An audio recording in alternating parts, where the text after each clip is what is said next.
Car दोस्तों, गुरु, शिष्य और गरीब आदमी की कहानी। एक गुरु और शिष्य जंगल से होते हुए अपने गांव जा रहे होते हैं। अंधेरा काफ़ी हो चुका था। शिष्य ने अपने गुरु से कहा, गुरुजी काफ़ी रात हो चुकी है, अगर आप कहें तो आज की रात यहीं आसपास के किसी गांव में गुजार लेते हैं। गुरुजी ने अपना सर हिलाया और वो आसपास के एक छोटे से गाँव में एक घर के पास जाकर रुके। अब जैसे ही वहाँ गए तो गुरुजी के शिष्य ने दरवाज़ा ठकठकाया। उस घर में से एक गरीब आदमी बाहर निकला तो गुरुजी ने कहा, हम अपने गांव जा रहे थे लेकिन काफ़ी रात होने की वजह से हमने इसी गांव में रुकने का सोचा है। क्या आज रात को हम आपके यहाँ पे रुक सकते हैं? गरीब आदमी बोला, हाँ क्यों नहीं, आप दोनों अंदर आ जाइए।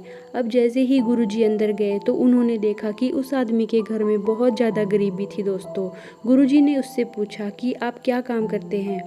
तो वह गरीब आदमी बोला कि मेरे पास बहुत सारी ज़मीन है। तो गुरुजी ने कहा, अगर तुम्हारे पास इतनी ज़मीन है तो इस तरह से क्यों रहते हो? वह आदमी बोला, यह किसी काम की नहीं है। गांव वाले बोलते हैं कि ये बंजर ज़मीन है, यहाँ पर कुछ भी नहीं उगाया जा सकता और वहाँ पर फसल उगाना बहुत बड़ी बेवकूफ़ी है। गुरुजी ने बोला कि तो तुम्हारा गुजारा कैसे होता है? उसने बताया कि मेरे पास एक भैंस है जिससे मेरा पूरा घर चलता है। यह सुनने के बाद गुरुजी सो जाते हैं और रात में जब सब लोग सो रहे होते हैं तब गुरुजी अपने शिष्य को उठाते हैं और उस आदमी की भैंस लेकर अपने गाँव चले जाते हैं। शिष्य अपने गुरु से पूछता है, गुरुजी कहीं आप ये गलत तो नहीं कर रहे हैं? उस गरीब आदमी की रोजी रोटी इसी भैंस की वजह से चलती है। तो गुरुजी ने अपने शिष्य की तरफ देखा और मुस्कुराते हुए आगे बढ़ जाते हैं। उस बात को दोस्तों कब तकरीबन 10 साल गुजर जाते हैं और जो गुरु का शिष्य था वह बहुत बड़ा गुरु बन चुका होता है। तो एक दिन उसने उस गरीब आदमी के बारे में सोचा कि मेरे गुरु ने उस आदमी के साथ अच्छा नहीं किया था, मुझे एक बार चलकर देखना चाहिए कि वह आदमी अब किस परिस्थिति में है। वह शिष्य उस गांव की तरफ जाता है दोस्तों, और जैसे ही वहां पहुंचता है तो देखता है कि जहां पर उस गरीब आदमी की झोंपड़ी थी वहां बड़ा ही आलीशान महल बन चुका है और उस झोंपड़ी के बाहर जो बंजर ज़मीन थी उस पर फल और फूलों के बगीचे थे।